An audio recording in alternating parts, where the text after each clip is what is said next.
aywa jàngat bi Chérif ñu ànd ci ak Ablaye Cissé. jërëjëf Faty tey nag jàngat bi ñu jagleel ko rek wàllu tukki mi muy mbëkk mi fi nemmeeku kon immigration clandestine. léegi nag Ablaye gaa yi ngi koy gigante yenn saa yi ñu ne nguur gi la nguur gi ne waajur yi nan mën a tranché ci débat boobu. responsabilité ñëpp la. loolu mooy wax bu gën a gàtt. mais ñi nga xam ne ñoom ñoo war a def wala ñoom ñoo war a yor solution yi. ñooñu la seen responsabilité ëpp ci yëf yi. joxoñ ki nga xam ne nii ci njàqare la nekk te nga xam ne amul solution lii wala fi di wax ñàkk pexe la. kooku boo ko joxoñee def naa sonn la rek mu ngi mel ni rek seet ki nga xam ne dafa xaru ba pare ñu bëgg a teg responsabilité ci kawam xam nga loolu amul sens parce que li tax mu xaru nit ñëpp yemuñu. am na loo xam ne nit dana ko dal mu muñ ko am keneen koo xam ne xelam tollul ci mu mun koo muñ ba mu dugal ko ci loo xamante ni day def lu ëpp mais jàngat bi ci gën a beneen bi ñu ci mën a def aussi mooy soo xoolee réew yi nga xam ne immigration bi foofu lay dem su phénomène yu mel nii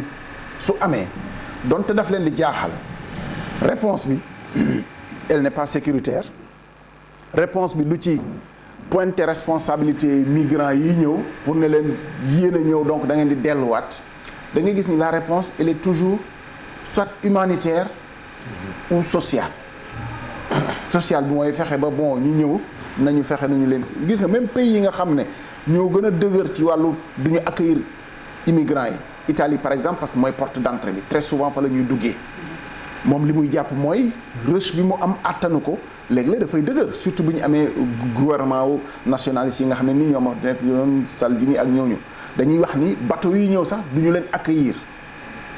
ay militants droits de l'homme ak yooyu humanitaires yi ñoo leen di jël gouvernement bi ne du leen accueillir mais fi muy mujjee lu mu metti dañ leen di mujjee accueillir donc réponse bi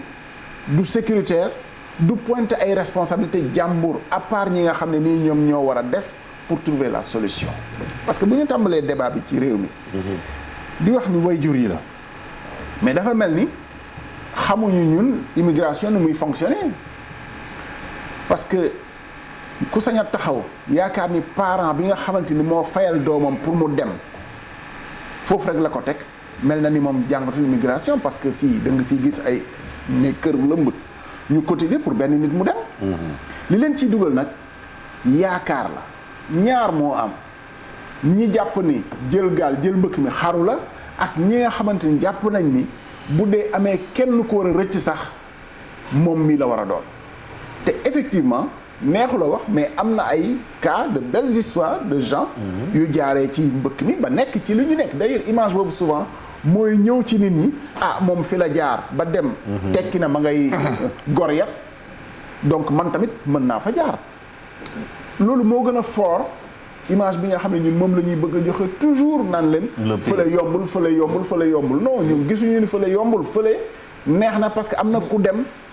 ba yàlla ubbil ko bunt. mais sauf que peut-être que est-ce que def nañu comparer nañu par exemple soo jëlee 1000 candidats ña ca tekki boobu ñaata lañ soo demee matuñu fukk de. mën na ko yées sax mais mooy li ma wax kii nekk ci yoon li muy gis mooy bu dee kenn mooy réussir yàlla dina def man lay doon c'est-à-dire amatul sax discernement. da ngay toll situation boo xam ne mu ngi mel ni kii xaru amatul discernement. loolu mooy roulette russe. waaw nga jël fetal dugal ci ñetti bal. mais moo tax gis nga kooku soo ko accablé réglé woo problème bi. lan moo tax xale bi nga xam ne jàpp nañ ko di ko indi muy tëkku sax ñu koy indi man leer na bu ngeen ma bàyyi damay delluwaat. xam nga kooku toll na foo xamante ni nii boo ko bëggee ne da ngay xaru réglé woo problème am parce que yëgul loolu. li muy dund mooy li muy gis ak li nga xam ne moo ko fa bëgg a jëlee. njàqare c'est-à-dire réponse bi xool rek la naka la ñuy def ba njàqare gi nekk ci biir réew mi jóge fi mais nekkuñu ci situation wu guerre parce que souvent vague immigration yi pays de guerre lay am très souvent nag bu ñu jàngatee ci tarixu d'ailleurs ñiy dem sax bu ñu jógewul ci pays guerre bu ñu demee nationalité pays ba nekk en guerre moom la ñuy joxe pour ñu considérer comme ay réfugiés statut yooyu réew mi nekkul guerre tolluwul ci situation boo xam ne xëy na danañ ne désespéré nañ li fi nekk ci potentiel te ñu ne woon bu ñu génnee ci Covid bi danañu ci dox mais nañ ci xuus. très bien donc dogguma la Ablaye peut-être pas mais bu ñu jëlee rek kaaw Doudou Sène di masawaat encore une fois yaayam ku nekk xam na histoire am ni mu triste yaayam moo ko yoroon di góorgóorlu di ñafe papa ji ñëw jël ko yóbbante ko mel ni ko yóbbante sa marchandise dugal ko ci gaal mu dem kaaw Doudou moo feeñ mais yàgg nañ wax ne gis nañ ay xale ñu leen di dugal ci gaal bi loolu est-ce que du waajur yi rek tamit ñoo ñi koy def ñu baal ma ñoom ñoo irresponsable. loolu moom def naa kenn sañul encourager parents. surtout nag kaaw xale. mais noonu ndeysaan xale moom bokkul ci dugg ci gaal. mag sax mën nañ ko discuter mais xale moom xale boo xam ne aussi amalul boppam responsabilité c'est-à-dire ki yor responsabilité bu dee yaa ko jël dugal ko ci gaal loolu moom defe naa ni loolu jéggi na sax lu ñu mën a xalaat ci nit lu tax mag mi defalu ko boppam parce que xam na xëy na risque bi ci nekk. parce que moom moo gën a yeey ci defi ko bu tollee ci diggu dooleem bon ba léegi bu dul mag mu màgget ba kobor donc loolu mais loolu ay cas mun na ne kaawu xale boobu bu 14 ans peut-être ay cas isolé la ci ni mu demee ci ni ko bàyyam jëlee ci ni ñu ko waxee yóbbu ko dénk ko gars yi ñu yóbbu ko mais souvent nit ñi ñooy volontaire ñoom ñooy am yéenewu gor yet teral seen i wayjur souvent wayjur bi du yëg sax te xale yi aussi c'est-à-dire vague immigration bi li nga ci gis mooy jom encouragé wuñ kenn nag ci def ko mais souvent li tax mu koy def mooy tekki yoonu tekki nag boo ci nekkee di ko wër yow doo gis lu dul la nga xam ne nii noonu nga cay demee lépp luy gàllankoor da ngay yaakaar ni mën nga ko surmonter dem parce que bu ko sa morom defee nga yaakaar ni mën nga koo def discernement foofu day. mais Ablaye xam nga suñu jógee ci affaire mbirum responsabilité xam nga tekki ñu ngi wax tekki processus la boo xamee ni dañ koy commencer sa ndorteel ga mais da ngay gis par exemple parent boo xamee ni jur na ay doomam defu ci li ci war xaar ba xale bi dem ba màgg léegi mu bëgg mu tekki ci lu gaaw te tekki ci lu gaaw boobu dugg ci gaal yi la koy gisee par exemple xam nga loolu pour nga imputer ko gouvernement tamit day jafe parce que koo xam ne ba mu juddoo ba léegi deful dara pour tekki ba pare bëgg jékki-jékki rek nga jox ko liggéey mu tekki te fekk la mu waroon defu ko lii lay gis mu solution bi lay jàpp ni moom moo gën a gaaw kooku responsabilité ak i responsabilité mbokkam tamit mënu ci génn. suñu modèle social moo bindoo noonu xëy na mën nañ def inventaire suñu modèle social dañuy jàpp ne fii société mooy yar te am nay avantages yu bari boo bëggee nag ñu bàyyi boobu dañuy dem ci société bi nga xam ne responsabilité pleine et entière parent bi la moo jur doomam moo koy tette ba mu nekk mag mais loolu li muy indi société individualiste yi nga yaakaar ni sa doom yow rek la yaa koy tette yaa koy yóbbu yaay def ci moom mais ñun modèle social bi ñu am société bi mooy yar ñépp ci bokk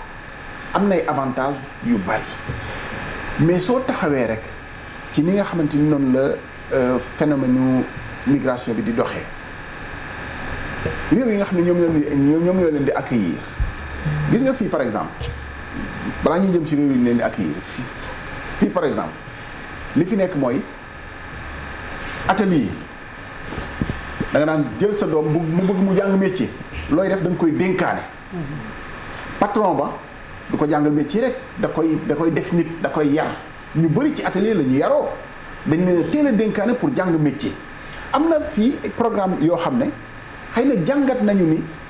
apprentissage warul demee noonu rek léegi tey jël sa doom dénkaane ko am na ñoo xamante ni dem nañu ba mën li seen njaatigee liggéey mën mais mënuñoo beru am na ñoo xam ne ci nekk apprenti la ñu presque dee musuñoo beru te pourtant liggéey ba ñoom ñoo koy def da ngay gis atelier boo xam ne mais patron ba xëy na yar na ay xale yu bari def ci ñoom vraiment mbiri àdduna yu bari mais musuñoo mën a beru programme yooyu am na par exemple lu ñuy wax PEJA programme d'employabilité des jeunes par l'apprentissage li muy soppi par exemple mooy apprentissage boobu mu bañ a doonati loo xam ne nii de façon pérenne la c'est-à-dire nit nekk ci apprentissage te du mës a ber boppam ak it ka nga xam ne njaatige liggéey la buñ ko dénkee ay xale mu bañ a doon rek dama leen di jàngal te jëlewuma ci dara parce que souvent nag loolu mooy problème bi njaatige bi yor ay apprenti moom fayuñu ko loolu dénk ko muy charge ci moom léeg-léeg sax apprenti yi da ngay gis ni ci kër njaatige bi la ñuy dëkk am na fi loolu yëpp bu ñu ci taxawee def ci programme yoo xam ne xëy na kay jàng dana am processus bu mu valider bu amul diplôme sax dana am processus de validation des acquis de l'expérience xam nga loolu équivalent diplôme la dana ko may mu génn ci situation bi nga xam ne nii précarité wu employabilité la parce que nit boo amul métier xalaatoo liggéey parce que léeg-léeg nga ne nit ne la bëgg naa liggéey loo mën mu ne la loo ma jox rek xam nga loolu jëmul kër. mais loolu laay moom mooy réponse bi ni xaar quand même ci kilifa yi parce que boobu ba léegi aussi ñi gis nga même njiitu réew mi ba léegi officiellement mu jël position boo xamante ni moom lañ di xaar ci mu dégguñ ko gouvernement bu bees bi la même chose gis nga dem nañ ba ay citoyens ñoo jël ay initiative naan ay deuil national alors que affaire duudu bii nga wax ni gisoon nañ ni bi mu xewee Syrie xale boobu def na Island la tuddoon 5 ans faatu dafa émouvoir le monde entier ba yu am na cas yoo xam ne bu amee normalement war nañu jël ay mesures ne lii dootu fi amati mu nekk cas yoo xamante ni dañ ciy jël ay taxawaay ñun bu dul lii ak leneen sax suñu capacité d'indignation dafa mel ni ñun dafa altéré waaw pour yéemu ci dara ci benn moment lay yem après ñu jàll ci leneen waaw mais loolu ci décideurs yi la commencé ñoom ñoo amul capacité wu indigné wu pour wax ni c'est-à-dire président war na mën a ñëw sax toog ci kanam ñuy wax ba jooy du ko wàññi dara wala mu wane ni lii tooy na xolam mais gis nga booy jaaree ci ay kii yu moderne yi tweet yooyu nañ ko bàyyi Donald Trump ak yooyu du suñu président du wax ak nit ñi ak ay tweet xëy na tweet yooyu comprendre nañ ni organismes internationaux yi lay waxal ak yooyu bon ça marche parce que dañuy tagente bind boo bu Guterres bindee nga tontu ko bon c'est bien mais booy wax ak sa peuple da ngay wax loo xam ne dina toucher seen xol am na loo xam ne bu ko président waxoon nit ñi seen xol dina tooy xale yi peut-être mën na am yaakaar ci ne ni mu ko touché dana def loo xamante ni danañu génne ci situation wu employabilité c'est-à-dire nit ñi am loo xam ne nii mooy seen dëgër laay ci wàllu liggéey nit ñi bu ñu amoon yaakaar duñu dem solution bi gàtt na merci beaucoup Ablaye Cissé mu nekkoon jàngat bi ñu dem léegi ci invité bi